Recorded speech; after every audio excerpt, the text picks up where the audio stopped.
Assalamualaikum warahmatullahi wabarakatuh.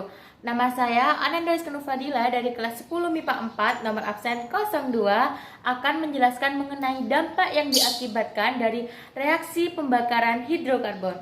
Yuk kita simak videonya. Dalam video ini berisi mengenai penjelasan tentang 3 hal. Yang pertama adalah menganalisis zat pencemar akibat pembakaran hidrokarbon. Yang kedua adalah menjelaskan dampak pembakaran hidrokarbon terhadap lingkungan dan kesehatan. Dan yang ketiga atau yang terakhir adalah memahami cara-cara penanggulangan dampak pembakaran dari hidrokarbon. Pembahasan pertama adalah mengenai zat pencemar akibat pembakaran hidrokarbon. Dalam pembakaran hidrokarbon, yaitu minyak bumi dan gas alam, dapat menghasilkan zat-zat pencemar seperti gas CO2, gas CO, gas NOx, SO2, timbal, dan asap yang mengandung sulfur. Hal ini dapat mengganggu kesehatan tubuh terutama dalam sistem organ pernafasan. Yang kedua adalah menjelaskan dampak pembakaran dari hidrokarbon terhadap lingkungan dan kesehatan. Penjelasannya adalah sebagai berikut. 1. Polutan gas CO2 yang melebihi batas mengakibatkan gangguan dalam sistem pernafasan dan meningkatnya suhu bumi yang disebut efek rumah kaca atau biasa kita sebut dengan global warming. Yang kedua adalah gas CO mempunyai ambang batas di udara yaitu 32 ppm dalam darah bereaksi dengan hemoglobin sehingga dapat membentuk COHB yang bersifat racun.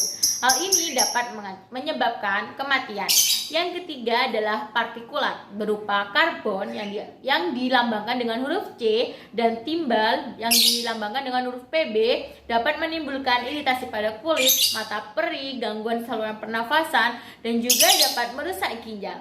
Yang keempat adalah gas sulfur dioksida atau dilambangkan dengan SO2 menimbulkan iritasi pada kulit dan hujan asam yang bersifat korosif. Oksida NOx menghasilkan asap kabut atau smoke. Yang terakhir atau yang ketiga adalah memahami cara-cara penanggulangan dampak pembakaran dari hidrokarbon. Cara penanggulangannya adalah 1. Penghijauan atau pembuatan taman kota yang berfungsi untuk melindungi lingkungan dan mengubah gas buang CO2 atau karbon dioksida menjadi O2 atau oksigen melalui proses fotosintesis oleh tumbuhan. Yang kedua adalah sel bahan bakar atau fuel cell melibatkan reaksi antara O2 dan H2 dengan produk reaksi yang ramah lingkungan, yaitu H2O. Yang ketiga adalah konverter katalitik pada sistem buangan kendaraan bermotor. Dapat mengubah gas buang seperti CO dan NOx menjadi gas yang lebih aman, yaitu N2 dan CO2. Yang keempat adalah EV atau Electronic Fuel Injection. Pada sistem bahan bakar kendaraan akan menghasilkan pembakaran sempurna sehingga dapat mengurangi emisi gas polutan.